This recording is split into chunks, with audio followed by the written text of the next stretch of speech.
All right, my name's Chris Steinbeck. We are here at the Blue Quill Angler, and we're here to talk about our June fishing outlook, what we're going to see the whole month of June. So, as everybody sees, and has been through the last month, our weather patterns have started to change for the better. All the rain we've gotten, even the couple of the snowstorms in May, everything is helping out big time. Now, today we're on the North Fork of the South Platte, and rivers like this, and the Colorado, the Arkansas River, those bigger freestone type rivers, when we get a lot of the rains like we've had this week, you can see the water can be a little dirty sometimes. Don't let that shy you away. We're going to be seeing that most of the month of June. So we get these heavy rains. We might expect to see a little dirtiness in the water the next day. Our tailwaters are going to still be running true. Our flows all over the South Platte have been fluctuating, been coming up and going down, coming up and going down. And what that's from is the nice weather we've had plus the rain. So when we're seeing this every week, or every time we get a lot of rain and precipitation that week, they're cutting the flows back and they're using the rain to satisfy the water demand. Now, weeks that we get our normal weather, our nice hot weather, they're gonna start releasing more and more water. So those flows out of our tailwaters like Cheeseman and Deckers, those are gonna be fluctuating big time.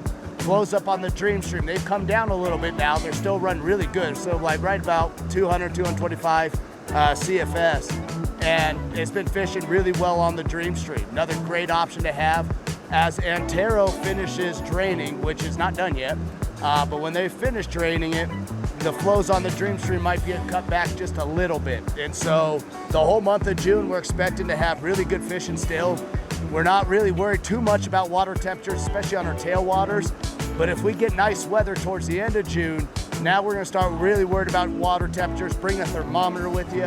And anytime you get that water in that 67, 68 degrees, go ahead and knock off fishing and focus your energies early in the morning. All right, so as we get into June, our bugs are starting to shift, and we started seeing that in May already. We're getting outside of our first mayfly hatch of the year, the blue-winged olives, and we're still, especially at the end of May here, early June, you could still see stragglers around, especially on cloudy days. But a lot of our focus has gone to caddis lately. Fish have been eating caddis all over the South Platte, all over the Colorado, all over the Arkansas. Caddis are great options, not just on the surface dry flies, but subsurface fish in the pupa as well, and larvae for that matter. The salmon fly hatch. This year could be a great year to go find some salmon flies. On the upper Colorado, we're going to start seeing them get active really quick here, right in early June. And then on the Gunnison River, the Black Canyon, the famous salmon fly hatch, that gets going in June. And so for those that like to throw the big flies, you have options now. We have a ton of fun. We're even seeing a lot of our hoppers out in the fields already. And they're not huge, they're not by the rivers yet, but they're around. So it's never a bad idea. You can get early season fish to come up to attract your dry flies, like your chubby Chernobyls, your hopper patterns. Dry droppers are gonna be really effective, especially if you're in a situation where, look at your gauges. If they cut the flows back before you're fishing, those fish are gonna be a little bit finicky. You're gonna go a little smaller on your flies, and dry droppers become really good. Now on the flip side of things in June here, if we get increased flows out of like Cheeseman or the Dream Stream, big stuff's working really well. Orange scuds, olive scuds, crane fly larvae, turning fish on worms. It's the attractor season's here. Even though most years, as we're talking about, end of May into June, we're kind of in the swing of our runoff.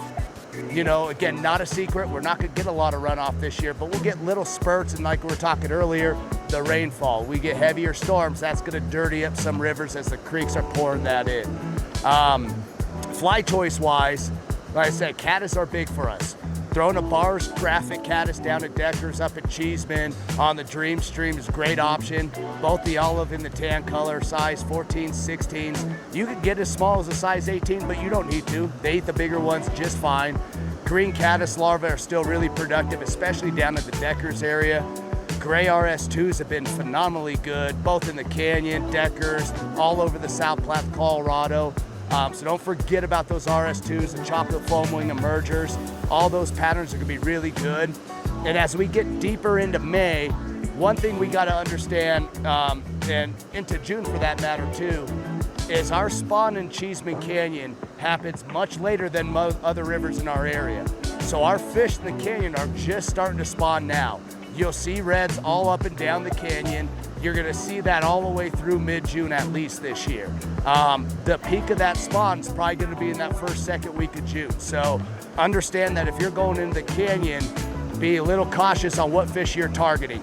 We have a lot of this green moss all over the bottom of Deckers and Cheeseman. But in Cheeseman specifically, it's a lot easier to see our reds right now because you'll see a clean patch of gravel in the middle of all that moss. If you see a lot of those fish, spawning, egg patterns can be really good. That orange scud becomes a really, really popular fly. And then if you're down at Deckers or in the canyon, even though we're getting outside of our Baetis or blue wing olive season, if we get more water coming out, they raise those flows, it's gonna cool the temperature of the whole river down, and those Baetis nymphs are gonna come right back to life. Juan Ramirez's split back shady is a great pattern right now. Charlie Craven's Juju Baetis, Pat Dorsey's Top Secret Baetis. All those are always gonna be able to turn fish on the South Platte, and they're still really effective right now. As always, give us a call in the shop if you have any questions. We're here to help. You don't have to come all the way up to Evergreen. We would love to see you if you do. We'll point you in the right directions of flies. But if you have a question, just give us a call. We'll point you in the right direction. And really just if we give you any advice for this month of June, really understand what those flows are doing because they're painting us a picture. And our fly choices are gonna change if we're on the decreasing side of flows as opposed to the increasing side. Right, our flows are increasing, we're throwing bigger bugs. Flows are decreasing, we're dropping down smaller stuff. Midges are still a great option and all over Deckers and Cheeseman, especially in the morning. White Mercury midges, black beauties, brown beauties, Top Secret midges are always great options. And it can be a little overwhelming because we have a lot of options to catch fish nowadays. But if you think about fishing smaller in the morning, midges, Baetis nymphs, RS2s, even caddis in the morning, and then throughout the day, you're gonna see fish start moving in the riffles, find your transitions, find your shelves, and have a lot of fun, and give us a call if we can help you in any way.